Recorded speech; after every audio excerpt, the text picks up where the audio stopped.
بسم اللہ الرحمن الرحیم۔ السلام علیکم ناظرین۔ متقی کسے کہتے ہیں، اس سلسلے میں میرا لیکچرز کنٹینیو ہے۔ پچھلے لیکچر میں نے آپ کو متقی کے بارے میں 3 چیزیں بتائی تھی۔ پہلی چیز، وہ پرستش نہیں کرتا اور نہ ہی پرستش کو وہ نیکی سمجھتا ہے۔ دوسرا، وہ امن لے کر آتا ہے، اور تیسرا میں نے آپ کو بتایا تھا عمل لے کر آتا ہے قرآن کی مدد سے۔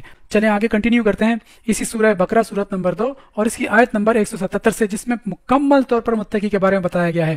اب دیکھیں، امن لانے کی بات ہوئی ہے تو امن جو ہے وہ سفید جھنڈی لہرانے سے تو نہیں آئے گا، اس کے لیے تو بھرپور جدوجہد کرنی پڑے گی، ہارڈ ورک کرنا پڑے گا، جہاد کرنا پڑے گا، جنگ کرنی پڑے گی۔ اس کے لیے تو 3 چیزوں کے خلاف جنگ کرنی پڑے گی۔ 3 چیزیں۔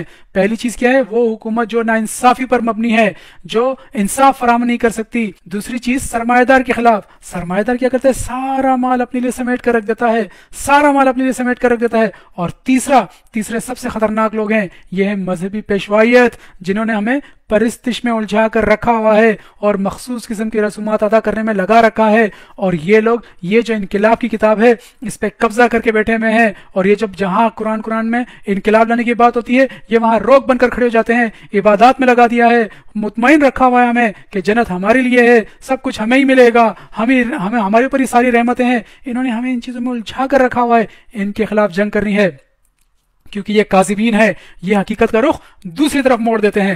پھر آگے کیا رہے؟ وَآتَ الْمَالَ عَلَىٰ حُبِّهِ ذَوِي الْقُرْبَىٰ، اور مال باوجود محبت کے دو۔ اب دیکھیں، قرآن یہاں کوئی چیریٹی آرگنائزیشن کھولنے کی بات نہیں کر رہا، کوئی خیراتی ادارہ کھولنے کی بات نہیں کر رہا، یہاں ایک نظام کی بات ہو رہی ہے۔ دیکھیں، پیچھے امن لانے کو کہا ہے، تو امن کے لیے آپ کو اسٹیپس اٹھانے ہوں گے، اور اس کے لیے آپ کو مال، جس کی آپ کو بہت زیادہ محبت ہے اس مال سے، وہ آپ کو دینا ہوگا، وہ آپ کو ان لوگوں کو دینا ہوگا جو آپ کی ہیلپ کریں گے۔ یہ عمل لانے میں ہے۔ تو اب دیکھیں، یہ جو خیراتی ادارے ہیں، یہ جو چیریٹی آرگنائزیشن ہے، دیکھیے یہ کس طرح بڑھتے جا رہے ہیں، لیکن اس کے مقابلے میں غربت دیکھیں، وہ 100 گنا اور ملٹی پلائی ہوتی جا رہی ہے اور بڑھتی جا رہی ہے۔ ہونا تو یہ چاہیے تھا کہ جیسے جیسے خیراتی ادارے آگے بڑھ چڑھ کر کام کر رہے ہیں یا بڑھتے جا رہے ہیں، تو یہ غربت تو کم سے کم ختم ہونی چاہیے تھی، لیکن ایسا نہیں ہو رہا، یہ بڑھتی جا رہی ہے۔ اس کے لیے ایک نظام کی ضرورت ہے۔ اب دیکھیں، آیا ہے وَآتَ الْمَالِ ذَوِي الْقُرْبَىٰ۔ اب قربا کیا چیز ہے؟ انہوں نے کہا رشتہ دار، اور رشتہ دار کہہ کر آگے بڑھ گئے، بھائی رشتہ داروں کو دو۔ یار یہ رشتہ دار نہیں ہے بھائی، پیچھے عمل لانے کی بات ہو رہی ہے۔ اب یہ کاف رابا اس کا روٹ ورڈ ہے، کاف رابا۔ اب دیکھیں، اس کے جو ترجمے ہیں نا، وہ آپ کو کانٹیکسٹ میں دیکھ کے کرنے پڑیں گے۔ کانٹیکسٹ کے لحاظ سے اس کا ترجمہ ہوگا، تناظر کے لحاظ سے ترجمہ ہوگا کہ کیا بات ہو رہی ہے۔ اب میں آپ قرآن میں 3 آیتیں آپ کے سامنے پیش کرتا ہوں۔ پہلی آیت ہے سورہ اعراف سورت نمبر 7 اور اس کی آیت نمبر 114 ہے۔ اس میں اللہ تعالیٰ فرعون اور موسیٰ علیہ السلام کے درمیان جو کشمکش چل رہی ہے، اس کا تناظر وہ پیش کر رہے ہیں۔ اور فرعون نے کچھ لوگ جمع کر رکھے ہیں حضرت موسیٰ علیہ السلام کے خلاف، اور ان سے کیا کہہ رہے ہیں؟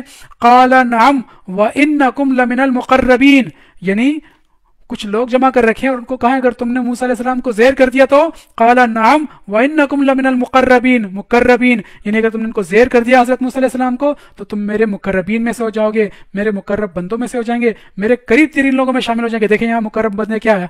مقرب کوئی رشتہ دار تو نہیں ہے کہ تم میرے رشتہ دار بن جاؤ گے، تم میرے چاچا بن جاؤ گے، نہیں، میرے قریب ترین لوگوں میں شامل ہو جاؤ گے۔ تو اس کانٹیکس میں فرعون کے قریب ترین لوگوں کی بات ہو رہی ہے جو اس کے نظریے میں اس کے ساتھ تھے۔ اب آگے اب سورہ واقعہ دیکھیں 56 اور اس کی آیت نمبر 11 دیکھیں۔ اب دیکھیں 11 سے پہلے 10ویں آیت میں اللہ تعالیٰ فرما رہے ہیں والسابقون السابقون والسابقون السابقون، یہ بڑھ چڑھ کر حصہ لینے والے ہیں، یہ آگے بڑھ کر یہ کام کرتے ہیں، جدوجہد کرتے ہیں۔ تو یہ کون ہے؟ اولئک المقربون، اللہ تعالیٰ کہہ رہے ہیں یہ میرے مقرب بندے ہیں، یہ والسابقون السابقون ہے۔ اب یہ کہیں اللہ کے رشتہ داروں کی تو بات نہیں ہو رہی ہے، یہ وہ لوگ ہیں جو اللہ کا قانون کا نظام قائم کرنے کے لیے بڑھ چڑھ کر حصہ لیتے ہیں، آگے بڑھ کر اس کے لیے اپنی جان مال سب کچھ لگاتے ہیں۔ تو ان کے بارے میں کہا کہ یہ اللہ کے مقرب بندے ہیں، یہ اللہ کے خاص بندے ہیں، یہ اللہ کے قریب ترین لوگ ہیں۔ اب دیکھیں اسی طرح سورہ نور سورت نمبر 24 اور اس کی آیت نمبر 22 ملاحظہ کیجئے، اس میں اللہ تعالیٰ کیا فرما رہے ہیں؟ ولا یاتلی، اور مت کوتاہی برتو اولو الفضل منکم والسعۃ، جو تم میں سے فضل اور وسعت رکھتے ہیں وہ کوتاہی نہ برتیں۔ کس چیز میں کوتاہی نہ برتیں؟ ایوتو، کہ وہ دیں، کس کو دیں؟ دیکھیں اولی القربا والمسکین والمہاجرین، کہ وہ دیں قربا کو، مہاجرین کو، مسکین کو۔ آگے ہے فی سبیل اللہ، جو اللہ کی راہ میں ہے، یہ اللہ کی راہ میں ہے. اللہ کی راہ کا مطلب یہ ہے کہ یہ اللہ کے قانون کا نفاذ کرنے کے لیے کھڑے ہوئے ہیں. ان کو دو، یہ ہے مقرب بندے، یہ ہے قربا.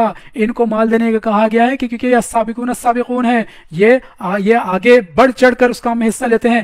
ان کی ہیلپ آؤٹ کرو تاکہ یہ قرآنی معاشرہ یا امن کا نظام لانے میں تمہاری مدد کر سکے. قرآن برائیوں کی جڑ سے خاتمے کی بات کر رہا ہے، ٹیمپریری سولوشن نہیں دیتا، جڑ سے اس کو ختم کرتا ہے. اسی لیے کہا کہ ان لوگوں کو تو جو قربا ہیں، جو اللہ کے مقرب بندے ہیں. یہاں دیکھیں، اب دیکھیں ایک مقرب دیکھیں کس طرح ٹرانسلیشن ہوئی. ایک طرف وہ فرعون قریبی لوگ ہیں کیونکہ وہ نظریات میں اس کے ساتھ ہیں، اور ایک طرف وہ اللہ کے مقرب بندے ہیں. تو ہم نے تو دیکھیں یہاں کانٹیکس میں ترجمہ کرنا پڑے گا، عمل لے کر آنا ہے قرآن کے ذریعے. تو یہ وہ لوگ ہیں، وہ سابقون السابقون ہیں، ان کی ہیلپ کرنے، یہ ہماری مدد کریں گے امن والا معاشرہ قائم کرنے میں. اور یہ لوگ ہیں، جب امن والا معاشرہ قائم ہوگا تو غربت، افلاس، جہالت، یہ بے روزگاری، یہ جو بھی چیزیں یہ سب ختم ہو جائیں گی خود بخود. ریاست پھر آپ کے پیچھے کھڑی ہوگی.